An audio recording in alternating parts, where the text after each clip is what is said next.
अस्सलाम वालेकुम दोस्तों, की हाल चाल है जनाब। तुसी देखते पे हो अपना देश पंजाब टीवी ते मैं थोड़ा मेज़बान मोहम्मद नदीम खरल। सब तो पहले अपने चैनल को करना है सबसक्राइब ते बेल आइकन ते क्लिक करना है। एक अच्छी ते बेहतरीन वीडियो का नोटिफिकेशन हमेशा की तरह वीरां भरावां ते सज्जनां नूं मिलदा रहे। अल्लाह दे फजल करम नाल वीरां वास्ते एक नीली दा बेहतरीन और अनमोल हीरा लेके हाजिर होए हैं। जनाब दूजन झोटी है शाह काली मुश्कन इक्को रंग दी कैमरे की निगाह दे विच वीरां दी तसल्ली करावांगे। इंशाअल्लाह वीर राजी हो जाएंगे और इंशाअल्लाह ये जनाब मझ इको रंग की मुश्कन ये जनाब चूड़िए वीरां दे सामने सिर कुंडा अखां कालियां मत्थे ते गिठ गिठ पशम और मैं दी हड्डियां डाकां ते अगर हवाने की गल करिए तो अल्लाह के फजलो करम नाल हज़ारां मई दे विचों कदे इस तरह के जानवर नीली ते पैदा होंदे ने और इंशाअल्लाह प्योर नीली की जनाब झोटी है। मुंदरियां छलियां वर्गे मैं नूं सिर ने और जनाब अखां कालियां बाकी मैं दी हड्डी टाका खुड्डा पुट्ठा वीरां दे सामने नस्ल पूरी मैं नूं जात पूरी मैं नूं क्वालिटियां मैं नूं पूरियां मैं माशाअल्लाह अल्लाह दे फजलो करम नाल छिट्टा लाई फिरदी थले और कैमरे की निगाह दे विच पूरियां तसल्लियां ने। अल्हम्दुलिल्लाह अल्लाह दे फजलो करम नाल साडी अवलीन तरजीह है कि असीं नीली दे बेहतरीन ते नायाब हीरे वीरां दे शौक करवाइए। मैनू रुग रुग दा खूबसूरत थन लग्या होया है, मैनू पंडा ने खूबसूरत हवाने ने और माशाअल्लाह मैं सारी चूड़ी है और बिल्कुल कतरी कतरी सिर और माशाअल्लाह गिठ गिठ पशम है इस वलैती झोटी के उत्ते और जनाब झोटी पूरी वलैती पूरी नस्ली पूरी खानदानी और पूरी नीली की। अल्हम्दुलिल्लाह साडी अवलीन तरजीह है कि वीरां नू नीली का शौक करवाइए और नीली दी मज्जां वीरां दे नाल सांझियां करिए। मैनू फुट फुट हवाना बाहर है रुग रुग दा खूबसूरत थान है, कोई बंदा ये नहीं कह सकता कि जनाब असीं छिक के वीडियो नदीम भाई बनाई हुई है अगे करके बनाइए। दरम्याने खूबसूरत कद दी प्योर नीली जनाबे झोटी और वीरां दा शौक और तवज्जो दा मरकज।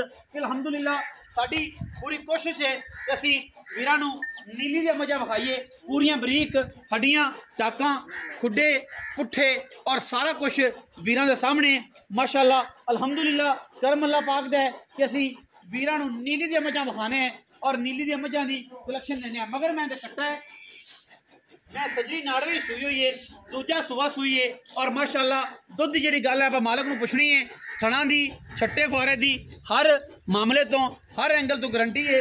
जिन्ना दिल करे वो आके तसल्ली करे एक टाइम दो टाइम तीन टाइम चोवे वो सुबह जनाब मझ लै जाए दुध जो दसांगे इंशाअल्लाह वो फर्क ना होगा एक माशे का भी। बाकी सफर च जाते अगे पिछे जाते एक दो दिन दिल दुल लाद्या मझ जी है और जनाब दुध हवा का कट्टा कर सकती है। बाकी असी दो टाइम तीन टाइम इतने जानवर नूं चुआ के जनाब तसल्ली करा के देने। तुसीं आ जाओ कोई नहीं कल ही लगनी आ जाओ तसल्ली करा के माशाअल्लाह अल्हम्दुलिल्लाह वीरां नूं शौक करावांगे। ये जनाब झोटी दूजन है और अल्हम्दुलिल्लाह अल्लाह के फजल करम नाल एडे एडे हवाने एडे एडा थन एडी एडी खूबसूरत और जनाब बड़े दरम्याने अल्लाह कद दियां जनाब झोटियां प्योर नीली दियां वीरां का शौक करवाने अल्हम्दुलिल्लाह।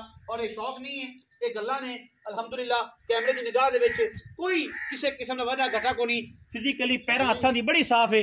और हाँ जी छड़ दो बजरी ने छड़ दो छड़ दो मगर कट्टा है कैमरा मैन सब कट्टा हो नाड़वे विच कट्टा है लंबी चौड़ी वीडियो दी बस ये गल है कि सजरी सुई है दिहाड़ियां दोहां दी दुध मैं कोल चंगा हो सी इस टाइम माशाअल्लाह। बाकी हर चीज़ आप तसल्ली दे नाल ऐन पुछ लेनी है और रेट भी इंशाअल्लाह इंतहाई मुनासब और मकबूल करावांगे कोई दो राय नहीं। अल्हम्दुलिल्लाह छटियां लाई फिरदी है कर्म वाली जिन्नी की हैगी ना उन्नी की सुथरी है सुच्ची है स्योना है माशाअल्लाह। अल्हम्दुलिल्लाह अल्लाह के फजलो करम नाल साडी पूरी कोशिश है कि असीं नीली दे जानवर वीरां नूं विखाइए और नीली दी मज्जां चैनल ते लाइए। आम मझ जिहड़ी है अगर रावी क्रॉस होवे दसी दी है अगर रावी होवे तां भी दसी दी है तो जे अगर नीली दी होवे तो फिर तो पूरी नीली दसी दी है। अल्हम्दुलिल्लाह पूरी झोटी नीली दी है कच्छ दी हड्डियां दी जनाब दूजन खूबसूरत दरम्याना कद जिन्ना नीली दा हुंदा है। बाकी माशाअल्लाह धुन्नी कोल दा निशान कोई नहीं पैरां हत्थां दी साफ है अल्हम्दुलिल्लाह और कोई वादा घाटा कोई नहीं माशाअल्लाह पूरियां टोरां ते पूरियां गल्लां झोटी दे विच माशाअल्लाह। आओ खान चाचा जी अस्सलाम वालेकुम। वालेकुम सलाम। की हाल चाल है? अल्लाह का शुक्र सेहत तबीयत ठीक है? अल्लाह का बड़ा खैर है सारी? किनवा सुआ जी? दूसरा जी दूसरा कदों सुई जी? आज तीसरा दिन तीसरा दिन चाचा जी आसम कितना बोला? आधा टाइम 12 किलो सारा हां निचोड़ आधा टाइम आज दूध कर जाएगी 14-15 किलो अल्लाह के कहना आराम ना करना तो फिर कितना का हां चाचा जी मुनासिब जा मुल्क करा जिन्नी कि मैं वेख लो जेड़ा जिन्ना जिन्ना की मुनासिब जा मुल्क 4,70,000 रुपया 4,70,000 ज्यादा है चाचा थोड़ा एक मुनासिब कर 4.5 ਲੱਖ ਰੁਪਏ ਦਾ। ਕੋਈ ਹੋਰ ਮੁਨਾਸਬ ਕਰੋ, ਆਪਾਂ ਪਰਸੋਂ ਦਾ ਇੱਥੇ ਹੱਥ ਰੱਖਣ ਰੱਖਿਆ, ਥੱਲੇ ਉੱਤੇ ਵੀ ਕਰੀਏ। ਚਲੋ ਜੀ 4,40,000 ਰੁਪਏ ਦੀ ਮੈਂ ਫਾਈਨਲ ਦੇ ਦੇ, ਫਾਈਨਲ ਦੇ ਦਾਂਗਾ। ਵਿੱਚ ਕੋਈ ਲਾੜ ਪਿਆਰ ਹੋ ਜਾਏ ਯਾਰ ਉਹ ਤਾਂ ਫਿਰ ਜਦੋਂ ਕਿਸੇ ਭੈਣ ਭਾਈ 12 ਕਿਲੋ ਦੁੱਧ ਦੇ 4,40,000 ਰੁਪਇਆ ਮੁੱਲ ਏ, ਹਾਂ। ਮਗਰ ਕੱਟਿਆ ਦੁੱਧ 15-16 ਕਿਲੋ ਆਰਾਮ ਨਾਲ। ਮੈਂ ਅਸਲ ਹੈ ਨਾ, ਅਸਲ ਏ ਮੈਂ ਅਸਲ। ਵਲੈਤੀ ਏ। ਅਸਲ। 4,40,000 ਰੁਪਏ ਜਿਨਾ ਮੁੱਲ ਏ, ਵਿੱਚ ਲਾੜ ਪਿਆਰ ਏ। ਵੀਡੀਓ ਅਗਰ ਅੱਛੀ ਲੱਗੇ ਵੀਡੀਓ ਨੂੰ ਕਰਨਾ ਹੈ ਲਾइक शेयर ਤੇ ਕਮੈਂਟ, और अपनी राय नाल सानू कर लेना है जरूर। पाकिस्तान जिंदाबाद, पाक आर्मी हमेशा जिंदाबाद।